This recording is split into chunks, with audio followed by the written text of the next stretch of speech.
The film begins with a close-up of someone preparing chickens for a barbecue while drinking and listening to samba.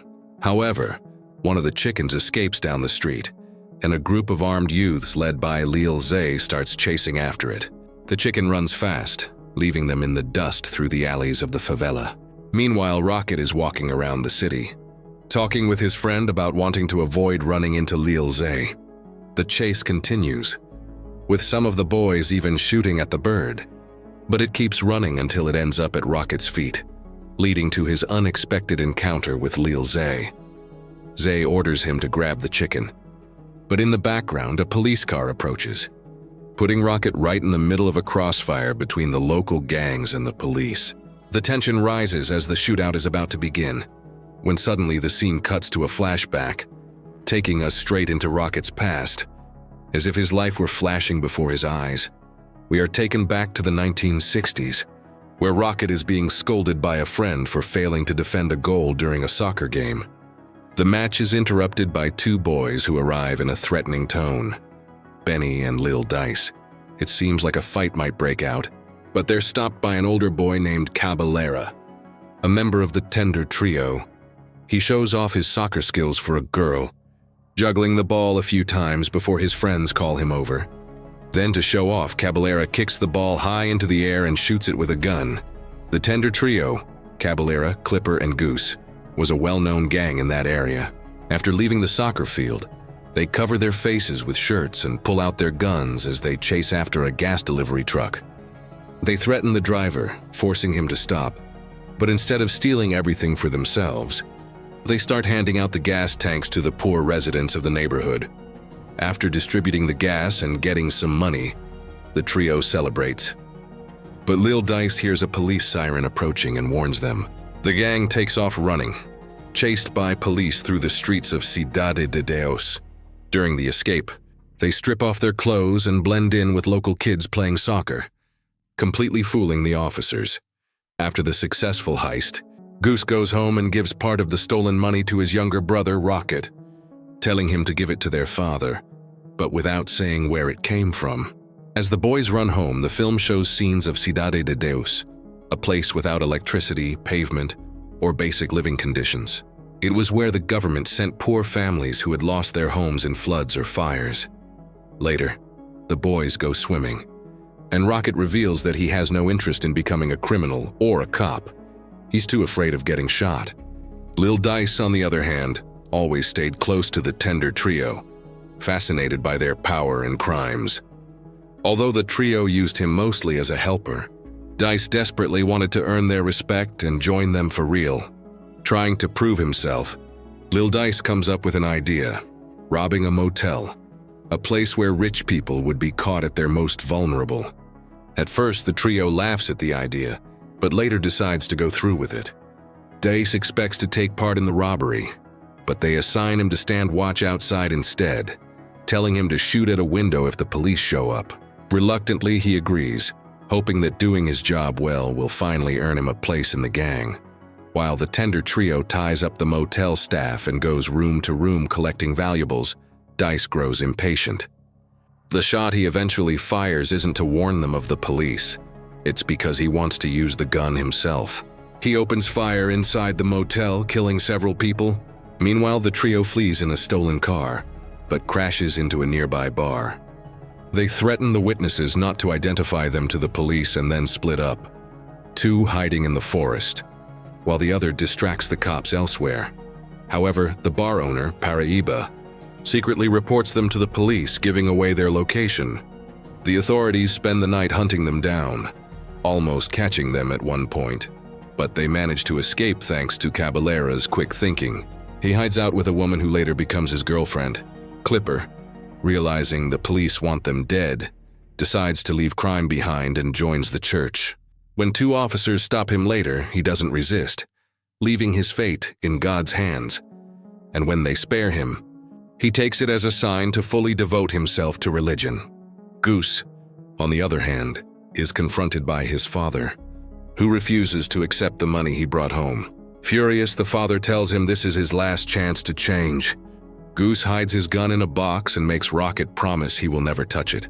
Since the young men had only planned to rob the motel, they assumed the police would soon give up looking for the culprits. However, because of Lil Dice's actions, all the victims were found dead. It became one of the biggest massacres in the city's history. The police were under pressure from politicians to find those responsible, and as a result, Cidade de Deus became a frequent target of violent raids. Officers stormed homes looking for any signs of criminal activity or known suspects. But due to the bar owner's previous report, the neighborhood's silence made things worse. No one was willing to cooperate, and the police grew more aggressive by the day.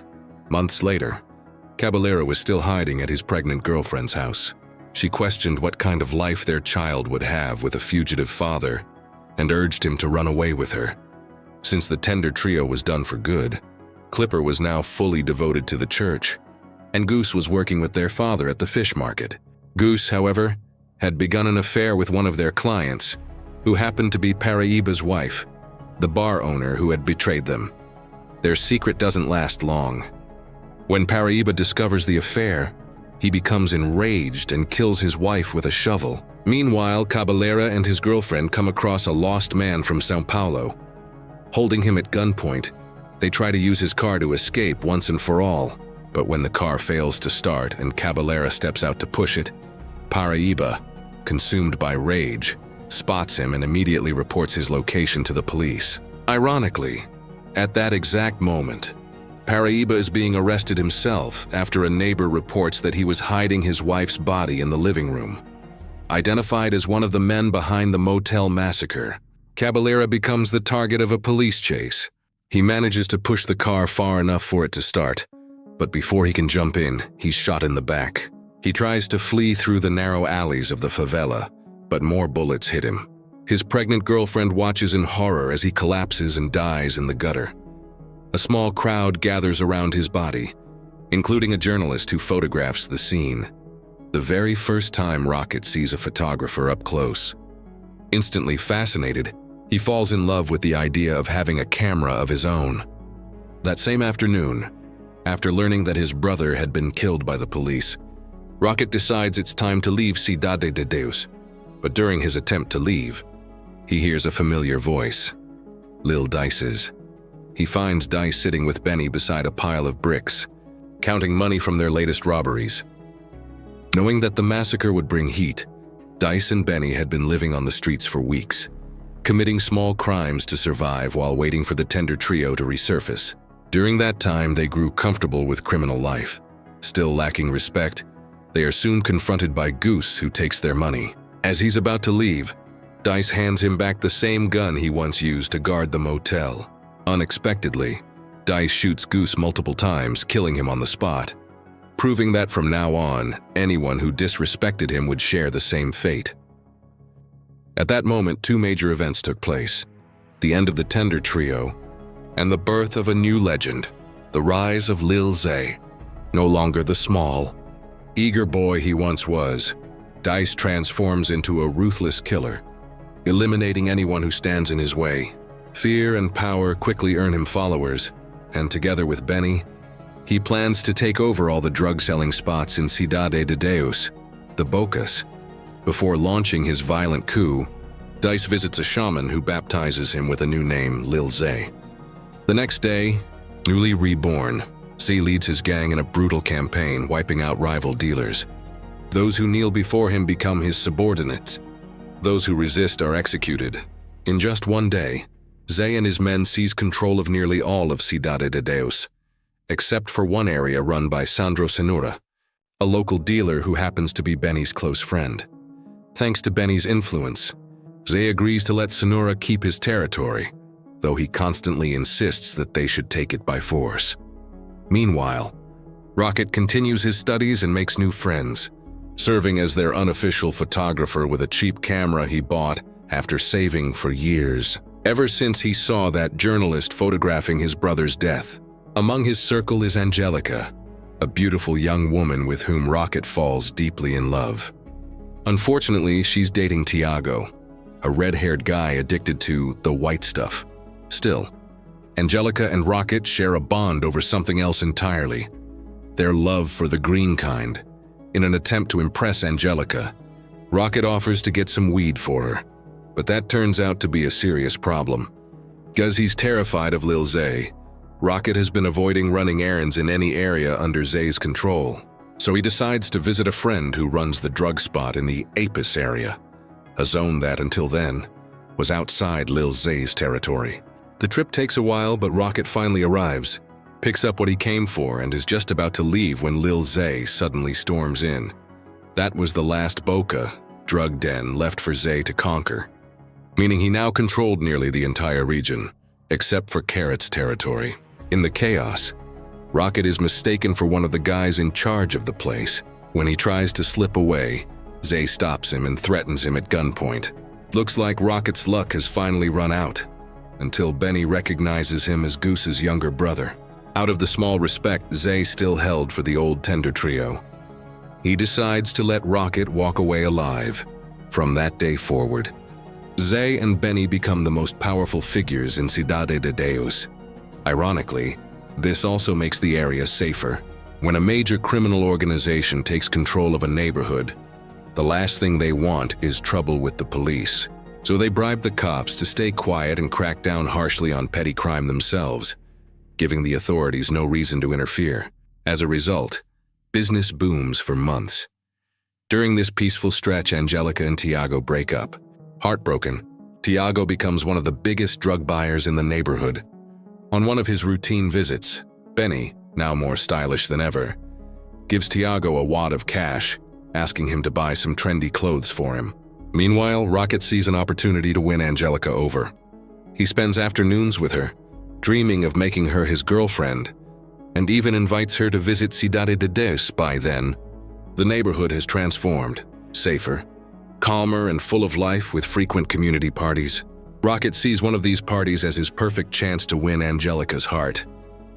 Unfortunately, fate doesn't side with him. At one of the parties, Angelica and Benny meet, and sparks immediately fly between them, made worse by the fact that Benny's new fashion sense was chosen by Tiago himself, the very style Angelica had once found so attractive.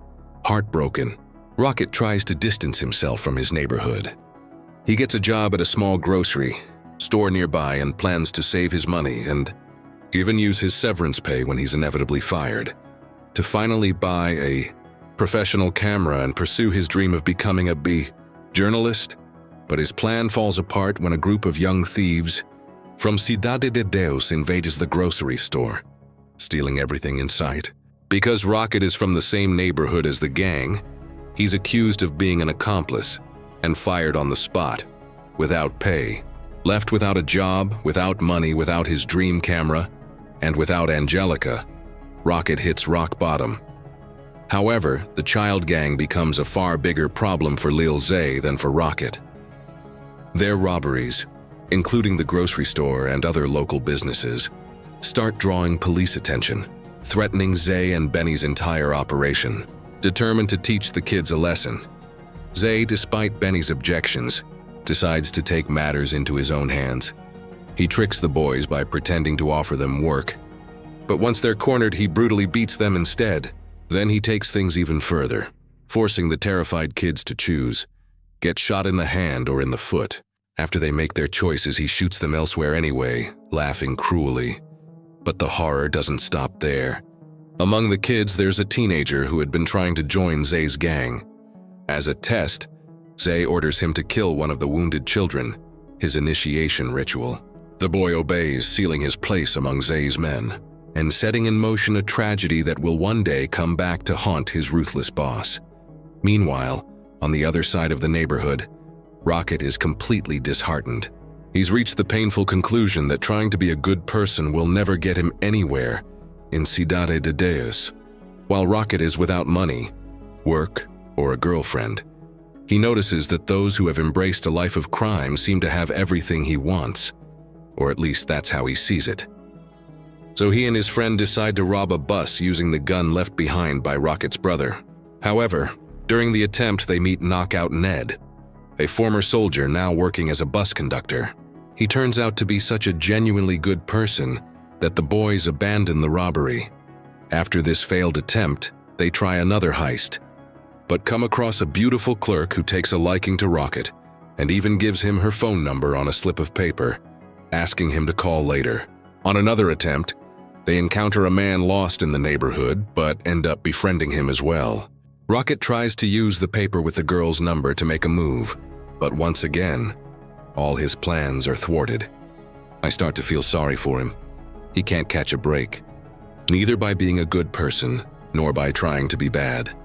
Meanwhile, Benny and Angelica grow closer and eventually decide to gather their things and escape to a rural area, where they plan to live together on a small farm, a truly beautiful scene. This enrages Lil Zay, who struggles to find love himself and feels that Angelica is taking away his best friend. Consumed by jealousy, Zay tries to pursue another girl, only to be rejected as she's already committed. Later, he discovers that her boyfriend is Knockout Ned, the handsome bus conductor. Zay humiliates him publicly just to feel better, but it isn't enough to relieve his frustration. Infuriated, he confronts Benny, threatening Angelica if his friend insists on leaving. Benny, however, stands firm. During the same party, Benny gives Rocket a camera, a gift obtained from a friend named Tiago in exchange for drugs. Overcome with jealousy once more, Zay takes the camera for himself, knowing that the farewell gift highlights his growing isolation. In the middle of their argument, a gunshot rings out. Someone has tried to kill Lil Zay. When the lights go down, Benny is accidentally hit and killed. Losing the only friend who kept him in check, Zay succumbs completely to rage and darkness. Believing the attack was ordered by Carrot, he organizes a group to seek revenge. However, the real shooter tries to hide, but his situation worsens.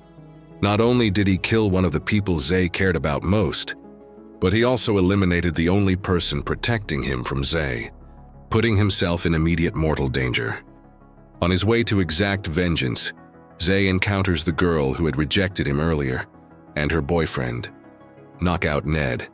Driven by extreme cruelty, Zay assaults the young woman in front of Ned, proving he cannot tolerate being contradicted or denied. Later, he carries the violence to Ned's home, killing several members of his family, seizing the opportunity. Carrot, aware that Zay was planning to attack him, fuels Ned's rage, equipping him with weapons and men so he can seek his revenge. From this point, a bloody war erupts in Cidade de Deus, destroying what little peace remained in the community. On one side is Lil Zay, gaining support from everyone who had conflicts with Carrot, who still controls most of the drug selling points. On the other, the alliance of Carrot and Knockout Ned, made up of people who had once suffered under Zay's brutality. Unlike Zay, however, Carrot's group lacks the funds to sustain a full-scale war and must carry out a series of robberies to finance their operations. Ned imposes a strict rule: no one is to be killed during these heists. But in the heat of the moment, both he and Carrot end up taking lives, ironically, in an attempt to protect themselves. During one of these robberies, Monet even ends up shooting a security guard right in front of his own son. Heavy stuff. After these heists, the two groups formally enter a gang war, clashing repeatedly over control of the favela's territories. In one of these confrontations, Monet is shot in the back and captured by the police. Since the film is based on real events, the interview Monet gives to journalists in the movie is exactly the same one he gave in real life when he was arrested under similar circumstances, shot by Lil Zay's crew. My friends, let's say, they know me. They think they know me, but the police are after me, he says in the interview, which ends up being broadcast all over the country and featured on newspaper covers. This enrages Lil Zay, who wanted to be the one plastered on the front pages. At that same time, Rocket has secured a job at a local newspaper, where he comes into contact with one of the photographers he most admires.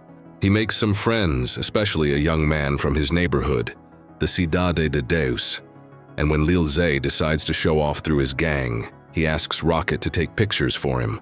Rocket is paid well to photograph the gang, capturing their weapons and demonstrating their power. He takes the photos to the newspaper to be developed. But since he processes them with all the other newspaper photos at the same time, they get mixed in with unrelated articles and end up published on the front page. Rocket is convinced Lil Zay will come after him, fearing for his life. However, contrary to his expectations, the gangsters don't retaliate. Rocket even complains to the newspaper staff, insisting they're putting him in danger. But he is persuaded to continue, offered good pay and a professional camera, a chance to pursue his dream despite the imminent risk of death. For the first time in his life, he seems to have some luck. Lil Z surprisingly isn't furious about the photos. On the contrary, he's proud of them, especially because they made the front page. Feeling famous, Z seeks to expand his army, even arming the young thieves he shot months earlier. He even hosts a barbecue to celebrate, where, as we saw at the beginning of the film, one of the chickens escapes. This brings us back to the present. The chicken runs through the streets of Cidade de Deus, and Rocket finds himself caught in a shootout between Zay's gang and the police. These police officers, by the way, are the ones supplying weapons to both sides of the conflict. In this moment, however, they are pursuing Zay because he stole from their supplier, and they went to collect the debt. Facing the fully armed gang, the police decide to retreat. Meanwhile, Carrot and Manet's gang sees an opportunity to ambush Lil Zay. Their plan works. A battle breaks out, with Manet's group gaining the upper hand, scattering Zay's gang, and trapping him in a vehicle during his attempted escape. Ready to exact revenge, Manet is stopped by a young boy who had recently joined his crew, seeking vengeance for the person who killed his father. Manet assumes the boy means Zay, but in reality, the father was the security guard Manet had shot during the bank robbery. As Manet turns his back, the boy shoots him again, this time fatally. With Manet dead, his gang moves to capture Zay, but the police, waiting nearby, intervene. They apprehend Lil Zay, taking him to a corner to collect the debt he owes. Throughout the conflict, Rocket photographs everything, and when Zay is moved, Rocket follows the police car and positions himself to capture the entire action. Rather than killing Zay, the police confiscate all his money and demand more. Once they leave, Zay is surrounded by the group of boys to whom he had given weapons earlier that day. They take their revenge for everything he did to their friends, riddling him with bullets and ending the war, leaving a power vacuum for a new criminal to take over the territories. Rocket's photographs of the incident end up in newspapers everywhere, cementing his career as one of Rio de Janeiro's most renowned journalists, known professionally as Wilson Rodriguez. And that was the story of two young men, born in the same place and exposed to the same influences, yet making completely different choices that shaped their lives. That's the end. If you've made it this far, comment the word drug dealer, subscribe and hit the like button. Bye-bye.